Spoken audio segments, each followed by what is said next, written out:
lavdi Zotit. Edhe njerë përshëndetje gjithve dhe mirë se keni ardhur në shërbesën e kishës Fitoria. Unë gjithashtu dua të mirëpres edhe gjithë ata që na ndjekin përmes internetit. Dhe normalisht edhe ata kanë nevojë për një fjalë inkurajimi nga Perëndia ynë, Ati, Biri dhe Fryma e Shenjtë. Edhe kam rastisur këto kohë edhe me njerëz që më kanë thënë që ndjekin shërbesat e kishës Fitoria online dhe më vjen shumë mirë për këta, sepse normalisht shqiptarët nuk jetojnë gjithë në Tiranë, ka dhe shqiptarë që jetojnë në treva tjera të Shqipërisë, edhe ka dhe shumë të krishterë që nuk e kanë atë privilegjin që të mblidhen kështu në një kishë lokale, ashtu si që kemi ne privilegjin.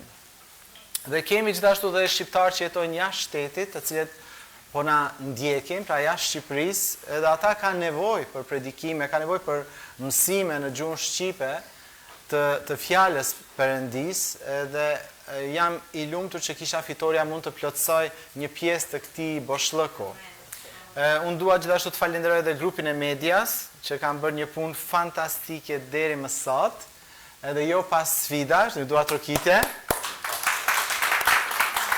Edhe gjithashtu dua të them që gjitha predikimet në fakt që ju i dëgjoni në kish, ato mund t'i gjeni edhe te kanali i kishës Fitoria në YouTube. Pra ju mund t'i gjeni ato duke i kërkuar në YouTube kanalin Fitoria, dhe nëse nuk e keni bërë subscribe, ju mund t'a bëni subscribe që ato predikime që shkarkohen në këtë kanal mund të vinë direkt pastaj në le të themi në emailin tuaj, ose sidoqoftë që bëni subscribe, ato do vinë në notification, në njoftimet pra. Kështu që nëse s'jeni bërë subscribe, bëjeni këtë, sepse një gjë që ka ndodhur tani kohëve të fundit është që gjitha predikimet që janë shkarkuar në Facebook nuk qëndrojnë më aty, mund qëndrojnë vetëm 2 ose 3 të fundit, kështu që gjitha ato në historikun ton të kishës janë fshirë.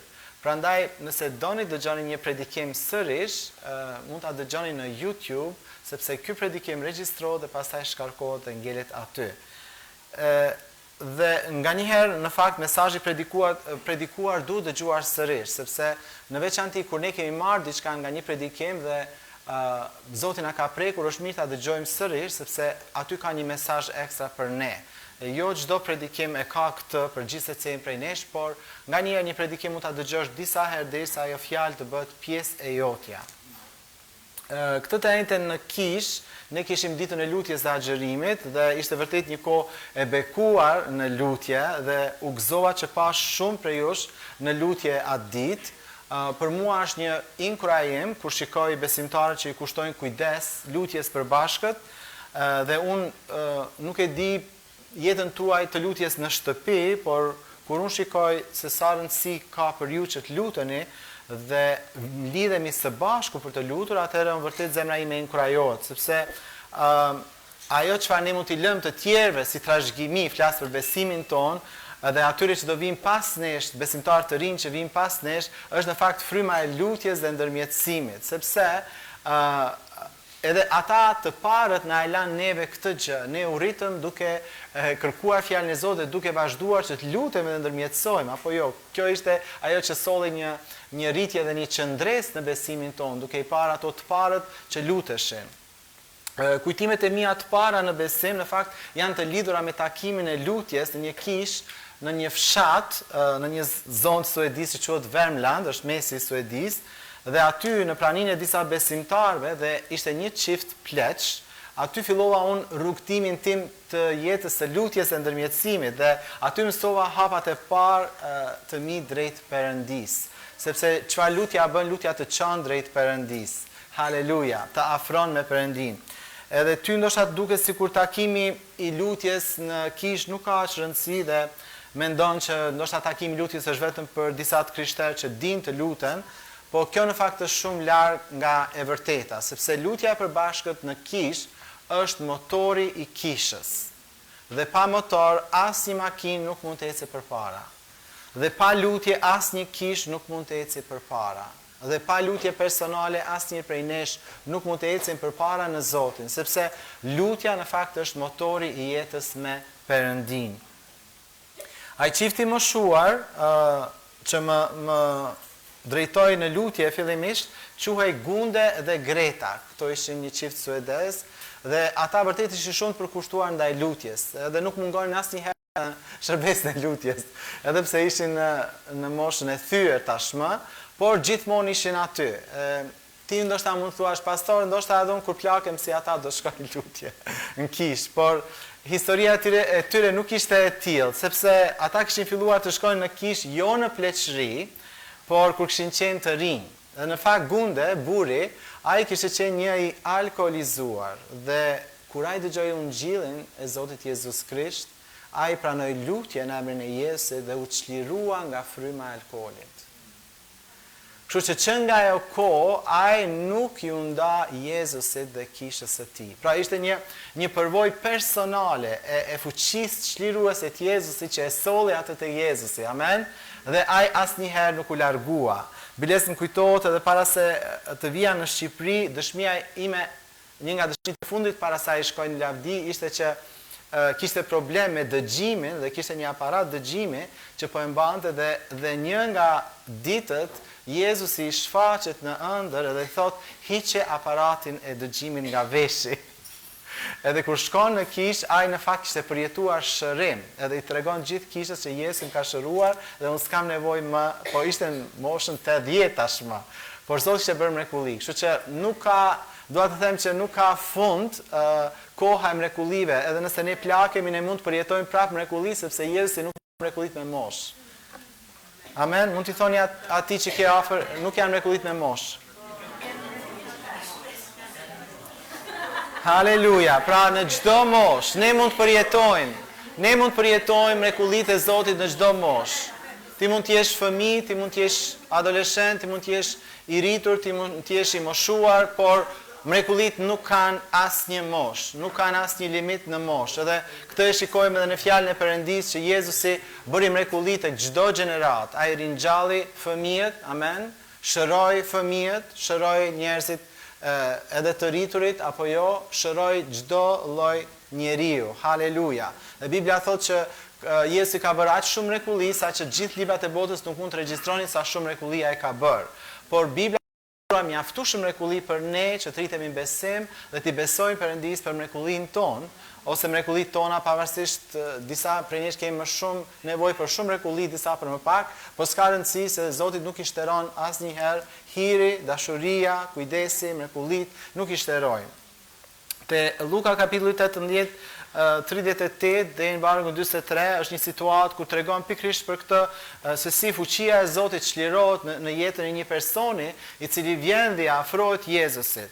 E dini, para javës që shkoj dëgjova një gjë shumë të mrekullueshme nga Miri dhe Nazmia. Ato kishin qenë në një seminar me lëvizjen Egnatia dhe gjithmonë më intereson kur dikush shkon në seminar ose në një konferencë, më intereson çfarë ishte thelbi, kishte një fjalë, diçka të rëndësishme dhe Miri dhe Nazmia thanë këtë që ato Koranët kishin mësuar që shiko, kur predikoni Jezusin, jo moralin, jo etikën, jo gjërat e mira, po Jezusin dhe vërtet më foli kjo gjë, sepse nga njëherë ne edhe sot është në modë, sot është shumë në modë që ju të dëgjoni ato mësime për vetë përmirësimin, për suksesin, për si t'ja dilin e jetë, por pas Zotin, do më thënë këto janë këto gurut modern, që të shesin, do më thënë urtësin e tyne, që ti do përmirësosh jetën tënde brenda 2 javë ose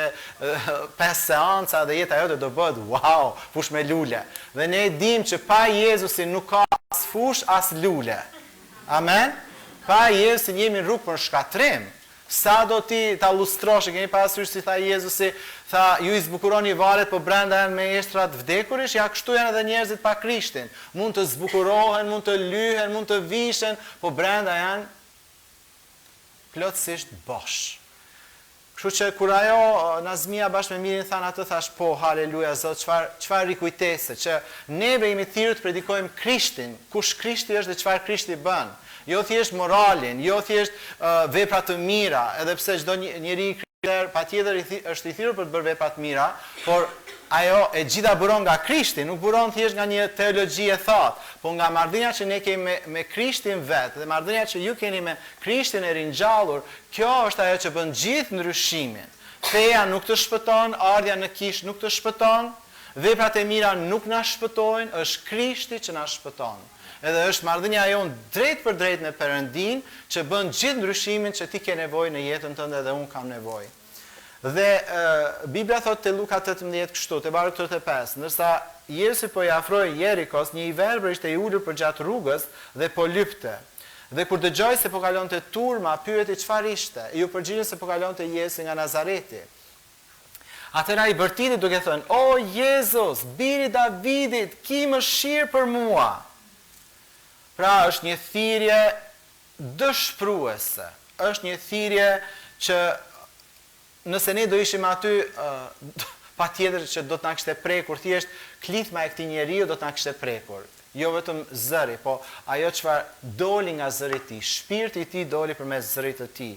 Dhe ata që esin përpara i bërtitën të heshte, ja kjo tregon se çfarë ndodh me njerëzit kur janë në frym, okay? Duan t'ia mbyllin gojën dikujt që është në hall. Okay? Dhe këto ishin, në fakt edhe ishin dishepët e Jezusit, po atë ditë si duket s'kishin kalu kohë me Zotin. Si tha një ditë ai çifti Mark dhe Cynthia, kur ishim duke ecur në makinë një ditë edhe filloi Marku po e kundërshtonte gruan e vet Cynthian, edhe Cynthia u kthye tha: "Honey, tha, don't go there. I didn't have my Jesus time." Zemër, mos shko andi se s'kam kalu kohë me Jezusin dhe mund të kthehem të ta tregoj qefin. E kuptoni? Kështu që edhe ne kur s'kemi kalu me Jezusin kohë cilësore, nuk e duam as veten, jo më na dash dikush tjetër. Po as veten se durojmë dot. Kështu që kjo është ajo për çfarë po flasim. Jezusi duhet të jetë qendra. Ti nuk je i mirë, unë s'jam i mirë.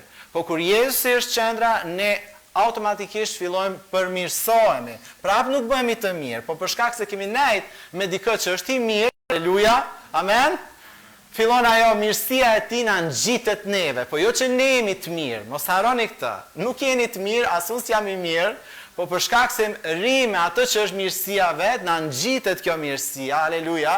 E keni parasysh si Mojsiu që ndeni me Zotin dhe kur doli nga prania e Zotit, fytyra e tij po shkëlqente.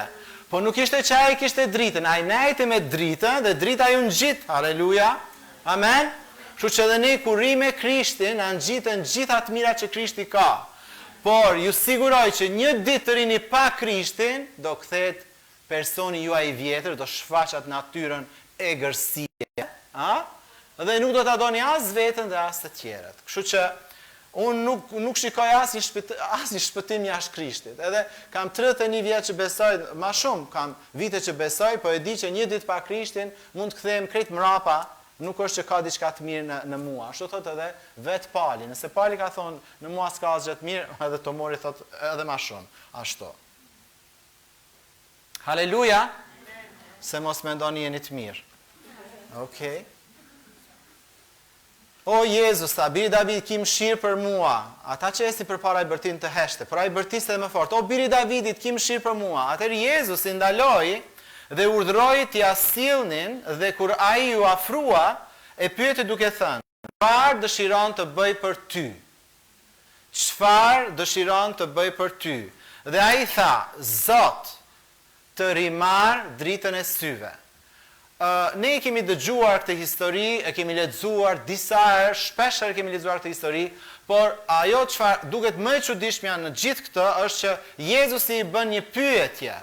Jezusi i bën pyetjen: "Çfarë dëshiron të bëj për ty?" Çfarë dëshiron të bëj për ty? Edhe normalisht Zoti di gjithçka, normalisht ai edhe dinte që ky njeri është i verbër dhe ajo gjëja që ai përkronte është shërimi, që ai të shikonte, ai s'kishte dalë aty thjesht para Jezusit flas për të kërkuar lek. Kërkonte lek, e dinte Jezusi shumë mirë. Por duket sikur është diçka që Jezusi dëshiron të nxjerrë nga ky njeri. Dhe ato çfarë ai dëshiron të nxjerrë nga ky njeri është besim. Edhe dëgjoni me kujdes. Zoti gjithmonë i pëlqen besimi, gjithmonë. Biles atë e vlerëson më shumë se shumë gjëra që ne mendojmë që ai vlerëson, Zoti vlerëson besimin. Dhe besimi gjithmonë artikulohet me fjalë. Nuk ka besim pa fjalë. Besimi gjithmonë artikulohet me fjalë. Kështu që ti mund ta dish në jetën tënde nëse ke besim nga fjalët që ti i thua Zotit. Nga fjalët që ti i përdor kur komunikon me Zotin, ti vetë mund ta dish a ke besim apo jo. Thjesht dëgjoje vetëm çfarë duke thënë, çfarë duke folur dhe ti mund ta kuptosh nëse ke besim ose jo. S'ka nevojë mi lut Zotit a kam ose s'kam besim. Thjesht dëgjoje vetëm çfarë po flet e do ta kuptosh a ke besim apo s'ke besim, sepse njeriu që beson flet ato gjëra për të cilat ai po i beson Zotit. Njeriu që beson flet për ato gjëra që po i beson Zotit. Pra, besimi gjithmonë artikulohet me fjalë. Dhe jo me fjalët e dikujt tjetër, po me fjalët e tua. Besimi yt artikulohet me fjalët e tua, jo me fjalët e dikujt tjetër. Dhe Jezusi tha çfarë dëshiron? Dhe ai tha, Zot, të rimarr dritën e syve. Dhe Jezusi çfarë thot? Rimerr dritën e syve. Rimerr dritën e syve. Domethënë të njëjtat fjalë që ai tha, Jezusi i ktheu në një fjalë krijuese. Fjalët e tij i dha forcën krijuese. Dhe tha, rimerr dritën e syve. Dhe fjala e Zotit thot, në çast rimori dritën e syve. Ai tha, Zot, rimarr dritën e syve, Jezusi tha, rimerr dritën e syve, dhe në atë çast ai rimori dritën e syve. Wow, 3 herë, e njëjta shprehje. Sikur ne s'di me lexu. Jo, ne di me lexu, po duhet me ditë me lexu çapo shkruan aty. Që ajo çfarë ai kërkoi, ai mori pikërisht atë çfarë ai kërkoi. Nuk mori asnjë gjë tjetër përveç se asaj që ai kërkoi. Tani t'ja u bëj pak më të qartë. Ne nuk mund të marrim asnjë gjë nga Zoti nëse ne nuk e kërkojmë atë. Dhe ndoshta arsyeja dhe vetë Jakobi thot, ju nuk keni sepse ju nuk kërkoni. Shumë e qartë. Ju nuk keni sepse ju nuk kërkoni. Dhe nuk mundit asnjëherë të veshim fajin Perëndis themi, jo, ai s'po më jep asgjë, puna është çfarë ti po kërkon. Dhe thot, nëse nuk merrni sepse po kërkoni keqas për çefet tuaja, për mishin tuaj, pra dhe kërkesat tona duhet të jenë në përputhje me vullnetin e Atit. Dhe shërimi është vullneti i Atit. Shërimi fizik është vullneti i Atit. Mund t'i thoni atij që keni afër. Shërimi fizik është vullneti i Atit. Haleluja, po, shërimi i trupit tënd është vullneti i Atit. Pavarësisht që djalli përpiqet na gënjej, edhe thot jo, ka kalu koha, jo për ty s'ka, jo të ka ikur treni një farë mënyre, jo mos e beso. Mos e beso.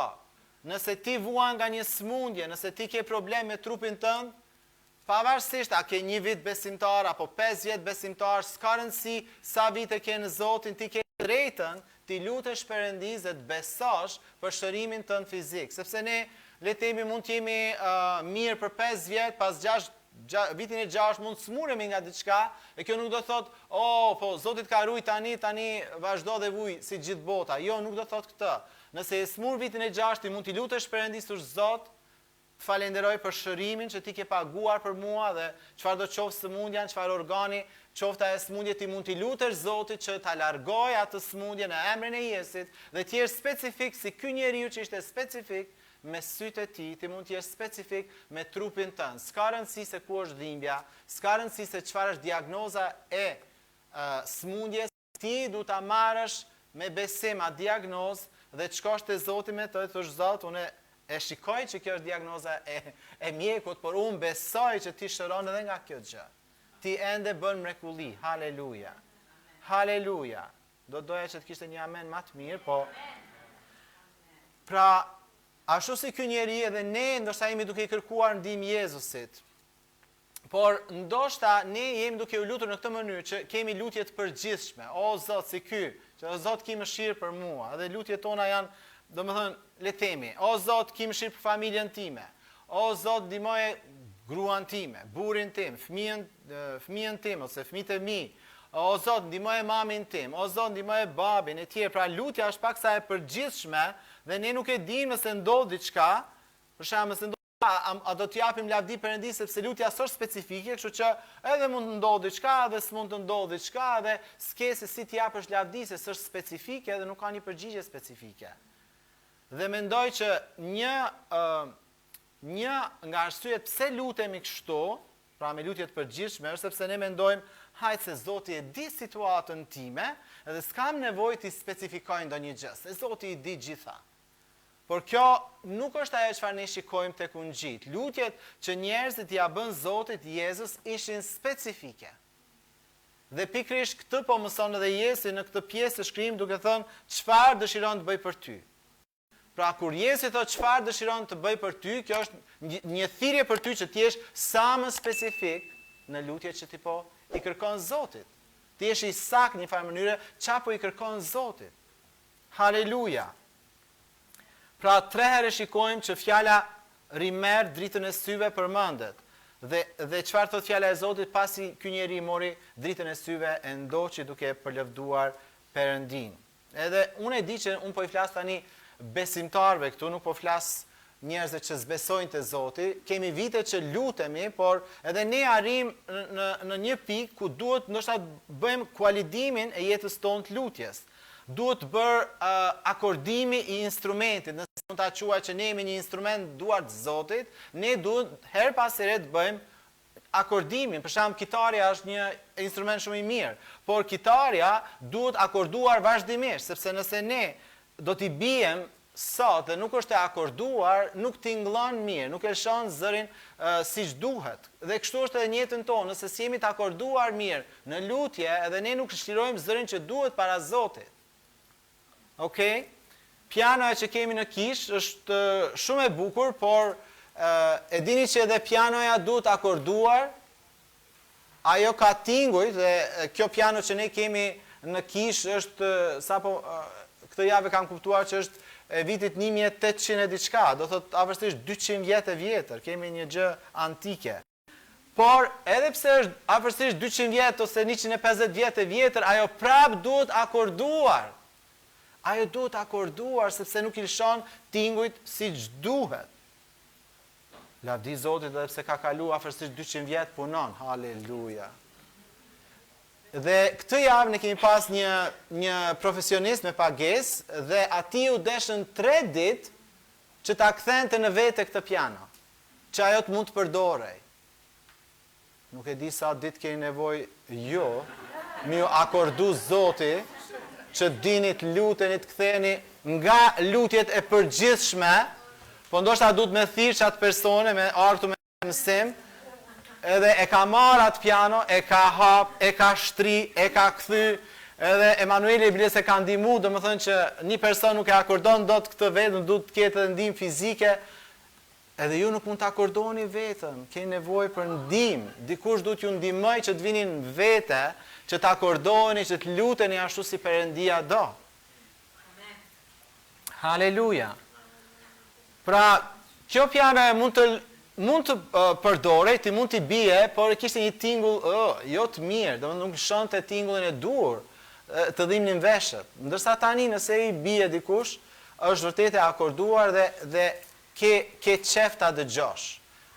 Dhe unë besoj që edhe jeta jonë me Perëndin duhet të akorduar në shumë pjesë, por sot po flas në pjesën e lutjes që duhet të jenë specifike. Pra çfarë po i kërkon Perëndis? Thjesht analizoj jetën tënde të lutjes, a janë lutjet e tua shumë të përgjithshme?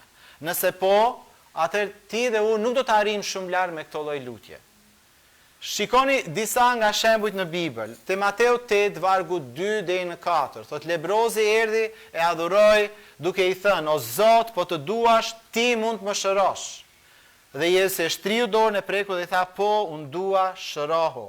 Dhe në atë çast thot u shërua nga lebra e tij. Pra ishte shumë e qartë, ky njeriu erdhi dhe kërkoi shërim nga Jezusi, e shëroi nga lebra.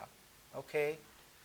Te i njëjti kapitull thot kur Jezusi hyri në Kapernaum te Mateu 8 vargu 5, i erdhi një centurion duke u lutur duke i thënë: "O Zot, shërptori im rishtrir në shtëpi i paralizuar dhe po vuan shumë." E shikoni sa e qartë është shpjegimi, është i paralizuar dhe po vuan shumë. Dhe Jesu i tha, do vi ta shëroj. Dhe centurioni tha, Zot, unë s'jam i denjë që ti tysh në strehën time. Po thuaje vetëm një fjalë dhe shërptori im do të shërohet. Dhe Jezus i thot, s'kam parë besim më të madh se ky në gjithë Izraelin. Pra ky njeri besonte në pushtetin e fjalëve dhe absolutisht besonte në pushtetin e fjalëve të Perëndis. Do thoshte diçka, ashtu do bëhej. Dhe këtë pushtet e ka Perëndia. Kur ai flet, ajo bëhet. Prandaj edhe por Jezusi nuk tha këtë gjë vetëm për veten e vet, vetëm për Perëndin. Po Perëndia gjithashtu ka thënë që edhe ne kemi pushtet në gjuhën tonë. Në gjuhën tonë ne kemi pushtetin e jetës dhe vdekjes. Me gjuhën tonë ne mund të çlirojmë jetë, me gjuhën tonë ne mund të çlirojmë vdekje. Pra ka shumë rëndësi. Lutja e folura me besim, kërkesa specifike, këto janë krejt të ndërlidhura, nuk është vetëm një gjë ose një gjë tjetër. Dhe tek rasti tjetër, te Mateu 9, vargu 17 deri në 19, thotë ndërsa Jesu i thotë këto u afrua një nga krerët e sinagogës, ra përmbys para tij dhe i tha, sapo më vdiq vajza, por eja vëre dorën mbi të dhe ajo do të jetojë. Pra është prap një kërkesë specifike. Eja vëre dorën mbi të dhe ajo do të jetojë. Prap besimi flet ato që beson. Besimi flet ato që beson. Nëse ti dhe unë kemi besim, patjetër që duhet dal nga buzët tona. Patjetër që duhet shprehet nga buzët tona. Nëse s'po flet asnjë gjë, nëse s'po nxjerr asnjë gjë, jam i sigurt që ti nuk ke një besim aktiv për atë gjë që ti po i beson Zotit. Ne nuk besojmë me mendje. Ne mund të kalojmë shumë gjëra në mendjen tonë, por ne nuk besojmë me mendje. Bibla thot besimi është me zemër. Besimi është gjithmonë me zemër. Dhe Bibla thot çfarë ka zemra, goja e nxjerr.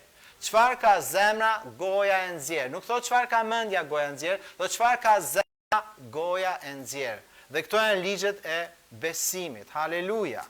Dhe Jesu thot te vargu 19 thot u ngrit dhe ndoqi bashkë me dishepujt e tij. Pastaj kemi rastin e gruas kananease që vjen dhe kërkon çlirim nga demonët për vajzën e saj tek Mateu 15, vargu 22 thot dhe ja një grua kananease që kishte ardhur nga ato anë filloi të bërtas duke thënë ki mëshirë për mua o Zot o biri i Davidit. E njëjta gjë, si i verbrit që sapo lexuam. Por pas kësaj, e thot, vajza ime është tmerrsisht e pushtuar nga një demon. Pra e qartëson se për çfarë po kërkon, pse ka ardhur. Nuk ka ardhur thjesht për mëshirë, ka ardhur për vajzën e saj, e cila është e pushtuar nga një demon. Dhe Jesu i kthehet dhe i thot, jo, unë nuk kam ardhur jo hebrejn ka marrë vetëm për delet e humbra të Izraelit. Dhe i thot që nuk është mirë që fëmijëve t'i jepet buka klyshve të qenëve t'jepet buka e fëmijëve, apo jo. Por kjo gruaja në urtësinë e saj, se si besoj që dhe fryma e Zotit ose edhe dëshprimi i saj, e ka mendu sepse kur shkonte Perëndia duhet të mendu dhe çka kemë fol. Amen. Ne nuk po shkojmë pa lidhje te Zoti. Ne kur shkojmë te Zoti, ose bides Bibla thot kur shkon në shtëpinë e Zotit, mendohu çfarë do flasësh. Mendohu se si do shprehesh. Amen. Dhe kjo me siguri ka mendu, unë do shkoj dhe me siguri ka dëgju që njerëzit që janë specifik në kërkesa do marrin diçka nga Zoti, sepse në atë kohë s'ka pas internet, s'ka pas qysh me dëgju në ndonjë YouTube, me pa qysh u lut ky qysh, jo thjesht me fjalë goje. Dikush ka fol, ka dëgju sepse edhe njerëz që vinin te Jezusi ishin ata që kishin dëgjuar nga të tjerët çfarë Jezusi bën. Fjala shpërndahej. Haleluja. Dhe ajo kishte dëgjuar për rast të shërimi nga ana e Jezusit dhe kishte dëgjuar se si janë shëruar. Dhe pastaj çfarë shikojmë? Që ajo bën pothuajse të njëjtën gjë. Ajo kërkon mëshirë, edhe është specifike në kërkesën e saj, dhe edhe pse Jesu refuzon, ajo refuzon të refuzohet. Refuzon të refuzohet. Haleluja. Amen. Pse? Sepse besimi nuk dorëzohet kur. Më mirë si thaj, më mirë vdes duke besu se sa të qëndroj në mosbesim. Amen? Pra, ajo vendosi, unë do shkoj deri në pikën e fundit. Nëse do më thënë, do më duhet të përulem deri në pikën e fundit për të marrë atë çfarë Zoti ka. Amen? Haleluja. Edhe kur ai tha që jo, s'është buka për ty, buka për fëmijët, edhe ne jemi fëmijët e Perëndis, haleluja. Amen, ne jemi fëmijët e Perëndis, haleluja. Edhe buka e fëmijëve është shërimi, haleluja. Por kjo grua që si ishte as fëmijë i Perëndis, ishte kananease, pra nuk ishte hebreje, nuk i përkiste popullit Zotit, ajo tha një gjë shumë të urtë, tha. O, dhe klysht e qenve han nga thërrimet që bin nga tryeza e fëmijëve. Wow! Do thot Zot tha, s'du buk, unë e veç edhe thrimet mi jep, unë i pranoj. Po ju e dini një thrime nga Jesu është sa 1 milion buk nga bota, haleluja. Ajo thërime e shëroj, haleluja. Edhe Jesu tha, okej, edhe këtë e përgëzoj. Çfarë tha? O grua tha, i madh është besimi yt. I madh është besimi yt. Pra këtu shikojmë që besimi i saj u shpreh me një thënie. I madh është besimi yt, ai besim u shpreh me fjalët që ajo sapo kishte thënë. Edhe klysht e qenve han thrimet që bien nga tryeza e zotrinjve të tyre. Dhe Jesu tha, i madh është besimi yt, u bëft ashtu si dëshiron, dhe në atë çast e bia u shërua. Haleluja! Pra, besimi i madh u shpreh me fjalë. Besimi ynë shprehet me fjalët që ne i themi Perëndis. Dhe në këto raste që sapo shikuam, qartësojnë që Perëndia vërtet bën mrekulli dhe ai reagon ndaj fjalëve që ne i themi atij. Perëndia reagon ndaj fjalëve që ne i themi, sepse fjala sipas Perëndis është përcjellësi i besimit tonë. Fjalët janë përcjellësi i besimit. Fjalët që ti i thua Perëndis përcjellin besimin tënd. Prandaj është shumë e rëndësishme çfarë flasim kur lutemi. Sa specifik jemi kur lutemi. Haleluja. Sepse besimi do të aktivizohet me fjalët e tua. E përmendat e fjalët e urta 18:21, vdekja dhe jeta janë në pushtetin e gjuhës, ata që e duan do të hanë frytet e saj. Pra gjuha jonë aktivizon besimin tonë, ose e çliron besimin tonë. Prandaj edhe Jesu na sfidon për fjalët që themi dhe i dëgjon me kujdes që të gjërat që të tjerë i thonë atij. Te Marku 11, vargu 22 deri në 24 thotë kështu. Atëherë Jezusi duke u përgjigjur tha atyre: Kini besimin e Perëndis, sepse ju them në të vërtetë se nëse dikush do t'i thotë këtij mali luaj vendit dhe hidhu në det, dhe nuk do të ketë dyshime në zemër të vet, por do të besoj se ajo që po thot do të ndodh, çdo gjë që të thot do t'i bëhet. Prandaj po ju them, të gjitha ato që ju kërkoni duke u lutur, besoni se do i merrni dhe ju do t'i merrni. Ju do t'i merrni. Pra konteksti është i lutjes. Nuk është konteksti diçka e tjetër. Po flet Jezusi, po flet për besimin, po flet për fjalët që ne përdorim, dhe po flet për lutjen. Lutja, besimi, fjalët që ti shpreh. Lutja, besimi, fjalët që ti thua, janë të ndërlidhura. Janë të ndërlidhura. Prandaj nuk mund të thuash unë besoj dhe flet budalliqe. Nuk mund të thuash unë besoj Zotit për këtë dhe nuk flet fare për atë gjë. Vjen keq, kjo nuk është besim. Njeriu që beson diçka flet për atë që beson. Nëse shqetësime dalin nga goja jote, kjo është ajo çfarë ti në fakt ke në zemër. O, po ti se kupton situatën time. Ndoshta nuk e kuptoj, po unë po të dëgjoj ty çfarë po flet. Dhe mbas të fjalëve tu, dikush më tha, je shumë i ndjeshëm ndaj fjalëve. Po jam. Jo që më bën përshtypje që do më lëndosh diçka, por unë e di pushtetin e fjalëve. Unë e di që një fjalë mund të çliroj bekim, po e di që një fjalë mund të çliroj edhe mallkim. Se ne nuk po jetojmë në një botë ku jemi të rrethuar me botë frymërore. Jemi në një botë parajse, s'po jetojmë në parajs. Ka edhe tonë që mezi presin negativitetin ton, po ka edhe engjëj që mezi presin fjalët tona të besimit për të bërë atë çfarë Perëndia, sepse Perëndia nuk do të çohet nga afroni për të siguruar atë çfarë ti do, po Perëndia do t'i çojë engjëjt e tij për të siguruar atë çfarë ti do. Kështu që engjëjt aktivizohen me fjalët e besimit tënd, dhe demonët aktivizohen me fjalë negative, me fjalët boshe, me fjalët kot nga goja jonë, ato aktivizohen në këtë mënyrë. Se neve s'kan ç'na bëjnë. po kur ne flasim, ne hapim derën ndaj këtyre frymrave të këqija dhe ato pastaj mund na sulmojnë lirisht sepse ne po i japim të drejtën. Ato s'kan asnjë të drejtë mbi jetën tonë, po kur ne flasim si ato flasin, atëherë ato thotë ti po jeni dakord me botën tonë dhe ne bim dakord me thënjtë e tua, nëse ti flet negativitet, nëse flet frikë, ti fton këto gjëra në jetën tënde. Kështu që nuk ka asnjë gjë të thuash jo, është një situatë e pafajshme, se kishte me gjithmend. Unë nuk e di a e ke me gjithmend apo jo, por unë e kuptoj këtë ligj që goja jonë kur flet, duhet jemi shumë të kujdesshëm çfarë po nxjerrim nga goja jonë. Po nxjerrim besim apo mos besim. Po nxjerrim atë çfarë Bibla thot apo po nxjerrim atë çfarë bota thot ose të keqen çfarë djalli thot. Kështu që Jezusi thot foli malit. Foli malit, mos ki dyshim zemrën tënde, beso tek ajo që e duke thënë dhe çdo gjë që ti do të thuash do të bëhet. Kjo nuk është unë nuk po them se do të përdorim fjalët tona si një mantra ose në formën e magjisë, sepse kjo nuk është ajo çfarë Bibla thotë, dhe me siguri ne duhet të kemi shumë kujdes nga ana tjetër që të mos e përdorim emrin e Zotit më kot. Kjo është një ndër mëkatet më të tmerrshme që ti të përdorësh emrin e Jezusit si formë magjie edhe për kënaqësinë tënde edhe për gjërat që ti do. Emrin e Jezusit unë e dua edhe këtë. Dhe në emrin e Jezusit si të them sham o Zot lutem në emrin e Jezusit fitoj bingon.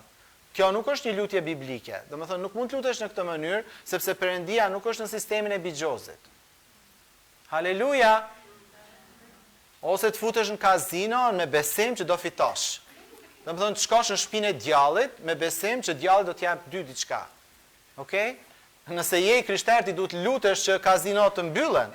Jo të shkosh e të luash aty e të përdorësh emrin e Zotit. Domethënë kjo është kur ti si në rregull nga truti edhe absolutisht si në rregull edhe nga besimi. Kështu që nuk mund të përdorim emrin e Zotit kot, është mëkat. Bibla thotë tek Eksodi 27, nuk do ta përdorësh emrin e Zotit Perëndis tën kot, sepse Zoti nuk do të lërë të pandëshkuar atë që përdor kot emrin e tij. Pra nuk po flasim për një mantra, nuk po flasim për magji, po flasim që duhet jemi në lutjet tona dhe lutjet tona të mos jenë të përgjithshme, por të jenë specifike. Pali mund të konsiderohet si mjeshtri i artit të lutjes.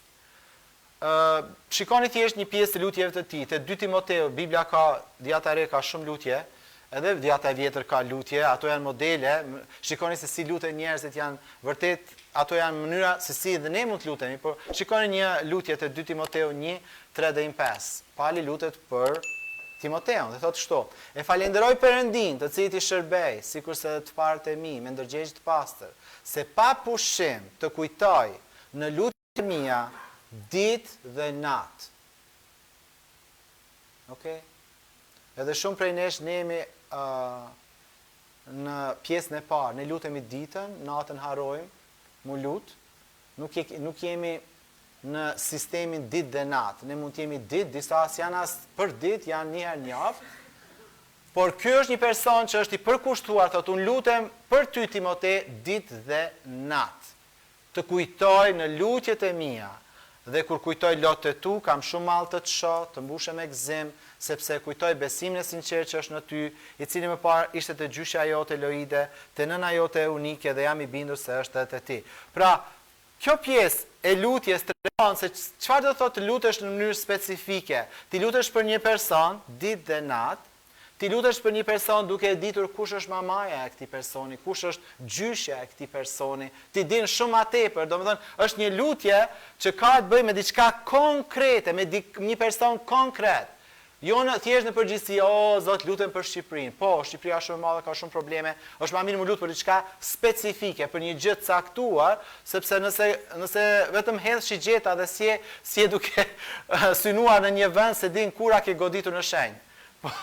Po nëse synon dikun dhe godet në shenjë, pastaj mund të thosh haleluja, e arrita qëllimin. Haleluja. Amen. Tek Efesianët 1, vargu 15-23. Pali thot, prandaj edhe unë që kur dëgjova për besimin tuaj në Jezu Krishtin dhe për dashurinë që keni ndaj gjithë shenjtorëve, nuk pushoj së falenderuari për ju, duke i kujtuar në lutjet e mia që Perëndia i Zotit tonë Jezu Krisht, Ati i lavdis, t'ju jap juve frymën e diturisë dhe të zbulesës në njohurinë e Tij, të ndriçoj sytë e mendjes suaj, që dini cila është shpresa e thirrjes së Tij, cilat janë pasuritë e lavdisë së trashëgimisë së Tij në shenjtorët, cila është madhështia e jashtëzakonshme e fuqisë Tij ndaj nesh, që besojmë sipas veprimit të fortë së fuqisë së Tij, të cilin e vuri në veprim në Krishtin, duke ringjallur prej së vdekurish, duke vënë ulje në djathtin e Tij në vendet qiellore, etj. etj. Nëse lexoni thjesht lutjen e Tij e kuptoni se sa e thellë është lutja, sa specifike është lutja, sa e gjerë është lutja, sa e madhe është lutja që Pali bën për të krishterët në Efes. Edhe shpeshherë disa të krishterë thonë që kur s'din se si të lutesh, merri lutjet e Palit dhe lutu sipas tyre. Merri ato dhe lutu dhe shpalli mbi jetën tënde, ose po lutesh për dikë, lutu vendose emrin e atij personit, vendose pikërisht në këtë lutje dhe lutu në këtë mënyrë sepse jam i sigurt që nëse lutemi në këtë mënyrë, Perëndia do të përgjigjet. Sepse Perëndia është përgjigjur Palit. Kështu që ai do të na përgjigjet edhe ne kur marrim këtë model dhe lutemi me emër. Te Filemoni 4, Pali thotë kështu: e falenderoj Perëndin tim, duke të kujtuar Filemonin pra, duke të kujtuar gjithnjë në lutjet e mia. Pra i drejtohet Filemonit dhe i thot, unë të kujtoj ty gjithnjë, pra të kujtoj me emër, të kujtoj ty me emër. Haleluja. Për të paktën 8 herë në Bibël, Pali vet u kërkon të tjerëve që të lutem për të. Pra Pali nuk ishte vetë thjesht personi që lutet, po ai kërkoi edhe tjerëve që të luteshin për të. 8 herë. Do thot, edhe ne kemi nevojë që tjerët luten për ne, po kur ne kërkojmë lutje, si du ta bëjmë? Du të kërkojmë në mënyrë specifike, lutu për këtë dhe për këtë. Jo thjesht lutu për mua, se lutjet mund të jenë dikush mund të lutet kështu në mënyrë filozofike dhe kërkon se arrin me atë lutje. Jo, ti du të kërkosh në mënyrë specifike, nëse si e mirë, thua kam problem me stomakun, kam problem me acidin, kam problem me kockat, kam problem me syt, kam problem në mënyrë specifike lutu për këtë. Që kur shëroj me dije dhe jap lavdi, po u lutëm për këtë dhe për këtë u shërova, aleluja. Amen?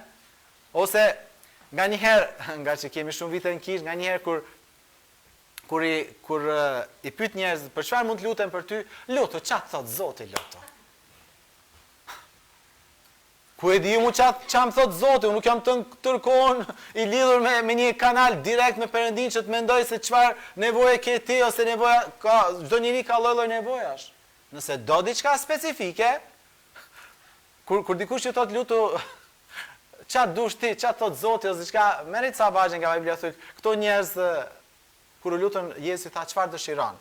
A ke ti ndaj dëshirë që të lutem se ndryshe s'do lodh kokën time me mendu çfarë ti ke nevojë. Haleluja. Lutjet e përgjithshme nuk shkojnë kërkund. Lutja jonë duhet të jetë specifike. E dini kur Pali kërkoi lutje te Kolosianët 4:3, thot kështu, i thot besimtarëve në Kolos, thot kështu: duke u lutur në të njëjtën kohë edhe për ne, thot, që Perëndia të hap edhe për ne derën e fjalës, për të shpallur misterin e Krishtit, për shkakun e të cilit unë jam edhe i burgosur. Pra i thot, lutuni që të hapet një derë për fjalën, që unë po dal tani prediku, po që të hapet dera që të predikoj. Për këtë kërkoi ai lutje specifike. Amen. Kur Pietri ishte në burg, kisha për çfarë po lutet? Kisha po lutet që ai të dilte nga burgu. S'po lutet thjesht që ai të ishte mirë në burg. O Zot, ma e mirë në burg, ma e të fortë në burg. Jo, sepse Jakobin tashmë e kishin vrarë edhe i razhetoni besimtarëve. Okej, nëse ne e lëm Pietrin me nejt aty, do ta vrasin edhe këtë dhe çfarë do bëj kisha pa drejtuesin kryesor. Kështu që u mlodhën besimtarët, o Zot çliroje, o Zot nxjerrë nga aty, Zot dërgoi engjujt që ta nxjerrësh nga burgu, edhe Zoti dërgoi engjujt. Edhe engjujt e nxorën Pietrin nga burgu. Dhe ata që donin ta vrisnin ngelën, Herodi i pari ngelën me gishta në gojë. Haleluja. Pra lutja ishte specifike dhe përgjigjja ishte specifike. Pietri doli dhe shpëtoi dhe nuk u realizua plani i djallit. Haleluja. Pra duhet kemi lutje specifike për situata specifike.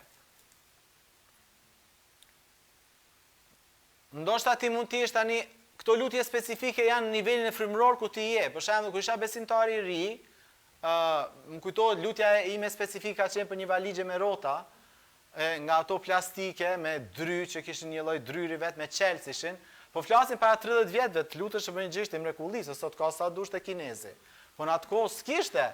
Në atë kohë të kishe para 32 vjetë është një valigje me rota, me qels, kastile që ku do ta hedhësh nuk prishet, ishte mrekulli edhe vërtet u luta dhe Zoti ditën e fundit para se të vija në Shqipëri, e kam thënë dhe më përpara, ai koshia im që ishte një nga Kurdistani, vjen troket e dira thotë Tomora, ke nevojë për një valigje? Edhe unë i them, çfarë valigje? Sepse isha lut për një valigje specifike, me rrota, kauçuku, haleluja, me çelës, haleluja.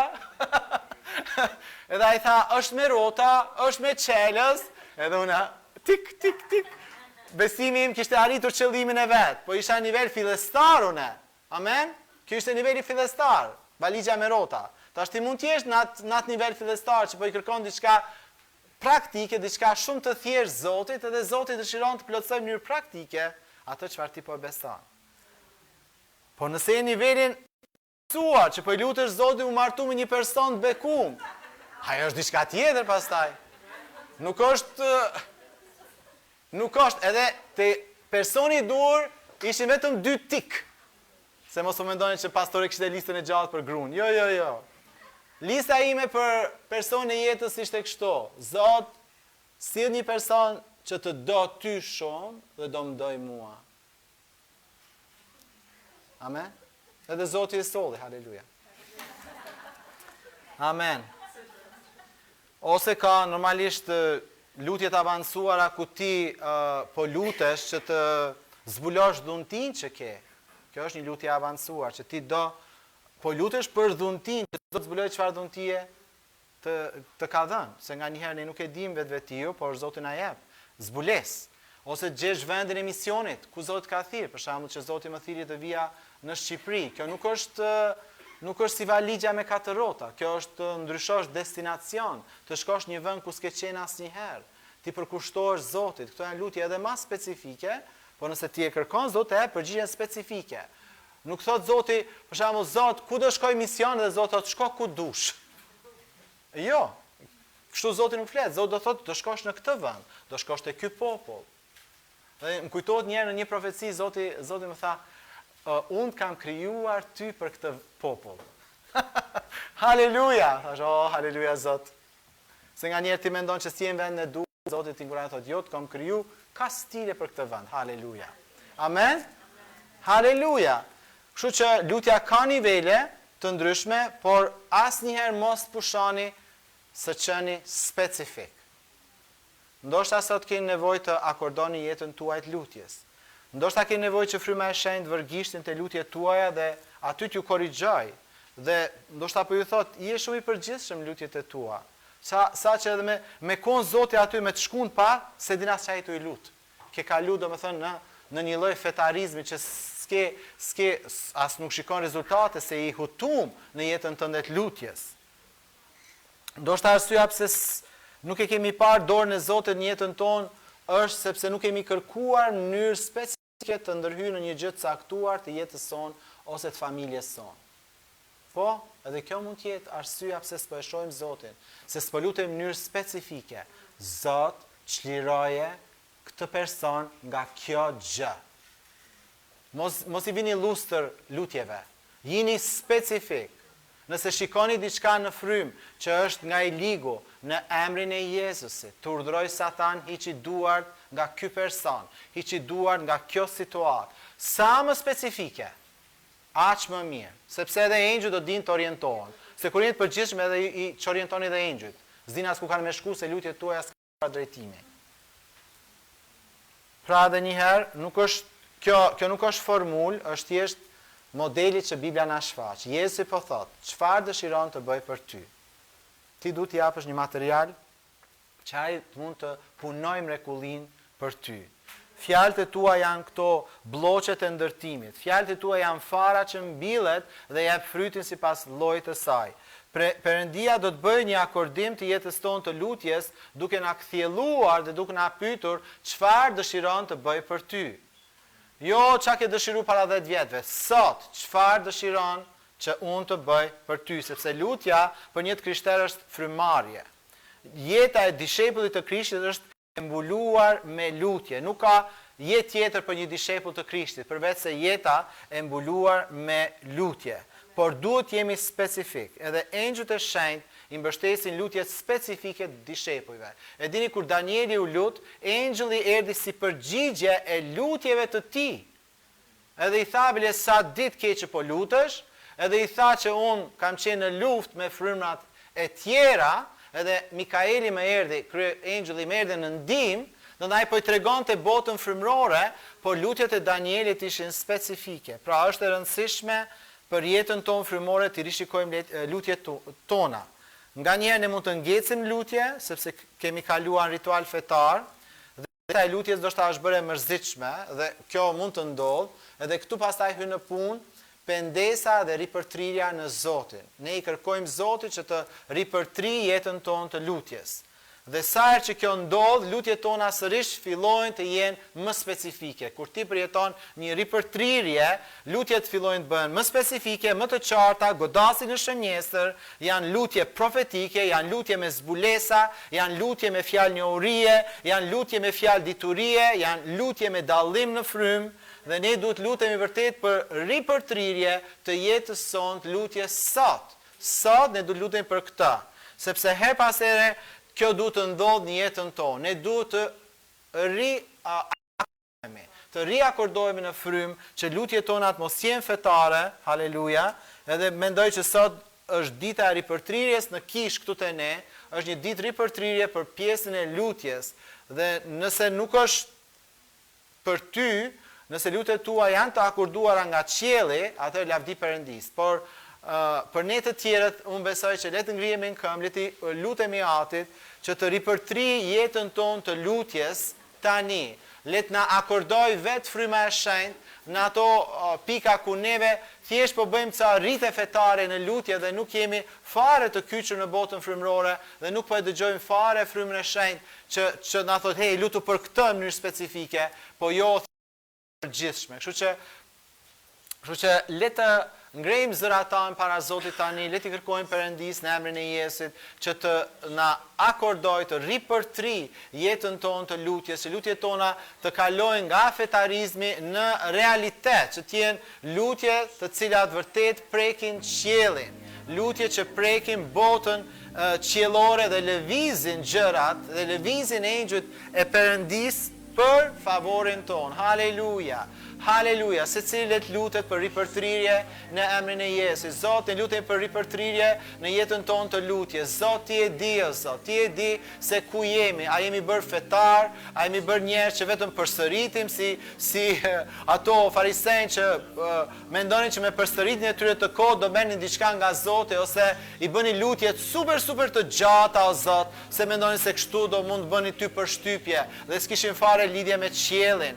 Dhe ti, o Zot, Jezus, po na thua, çfarë dëshiron që të bëj për ty? Çfarë dëshiron që të bëj për ty? Ndoshta kjo është pyetja që Zoti po na bën neve. Çfarë dëshironi që të bëj për ju?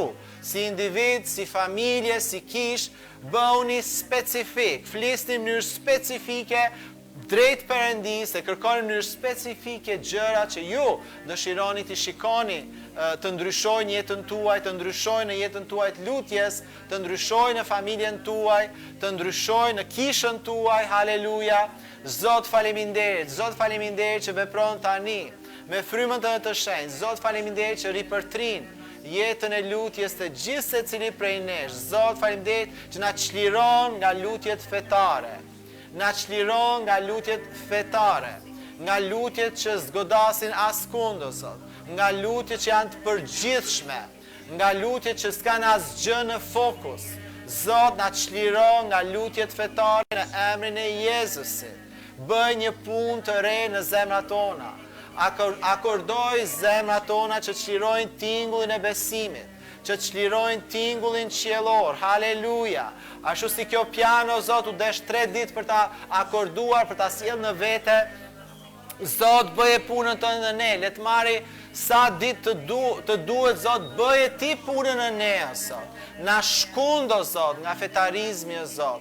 Na bëj të vërtet në lutjet tona, na bëj të sinqert, na bëj njerëz që jemi të përullur dhe të thyer në lutjet tona, o Zot. Jo thjesht për të bërë një detyrë fetare, por për të komunikuar vërtet me Ty që je krijuesi ynë, që je Zoti dhe mbreti ynë. Zot, ripërtri secilin prej nesh, ripërtri jetën tonë të lutjes, o Zot.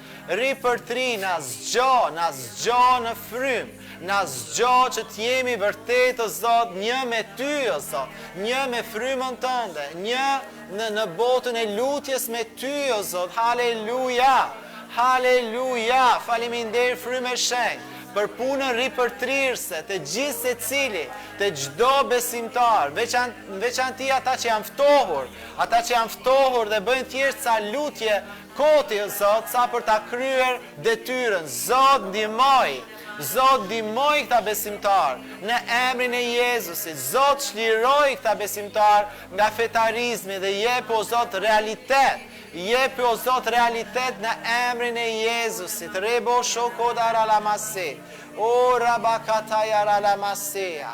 Në emrin e Jezusit, në emrin e Jezusit, në emrin e Jezusit.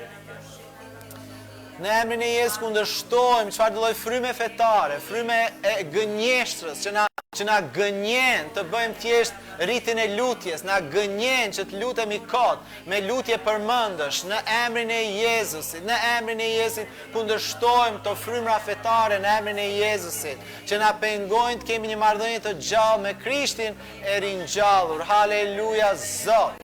Faleminderit që çdo frymë do i nënshtrohet emrit Tënd. Çdo frymë e keqe do i nënshtrohet emrit Tënd. Çdo frymë e gënjeshtër do i nënshtrohet emrit Tënd. Në emrin e Jezusit, ne i nxjerrim jashtë këto frymra nga jeta jonë në emrin e Jezusit. I nxjerrim jashtë nga kisha në emrin e Jezusit. E ne shpallim që besimtarët në këtë kishë dojnë të lirë të lutën në frymë në emrin e Jezusit. Rebokora la bababaja radahaya. Dojnë të lirë të depërtojnë në frymë me lutjet e tyre në emrin Jezus. Ora bashekeri de basandara la rahaya. O, në emrin e Jezu Krishtit, në emrin e Jezu Krishtit, flas liri në emrin Jezus, për secilin liri të plot, në kohën e lutjes, në jetën e tyre të lutjes, në emrin e Jezu Krishtit. Në emrin e Jezu Krishtit, haleluja, haleluja, Zot, dhe faleminderit, Zot. Faleminderit, Zot, që kur nuk jemi vonë, Zot, nuk ka vones për Ty, o Zot, haleluja. Ti je Zot i mëshirshëm dhe na dëgjon, o Zot, haleluja. Ti je i dhemshur dhe i dashur, o Zot, haleluja. E Ti plotëson nevojat e fëmijëve të Tu, o Zot, haleluja. Kur nuk është vonë, o Zot, të përulemi, kur nuk është vonë të kërkoj fytyrën Tënde, kur nuk është vonë, o Zot, haleluja. Haleluja, kur nuk është vonë të vim të këti. Haleluja. Bekuar qoftë emri Zotit. Bekuar qoftë emri Zotit tonë. Haleluja. Amen, amen, amen.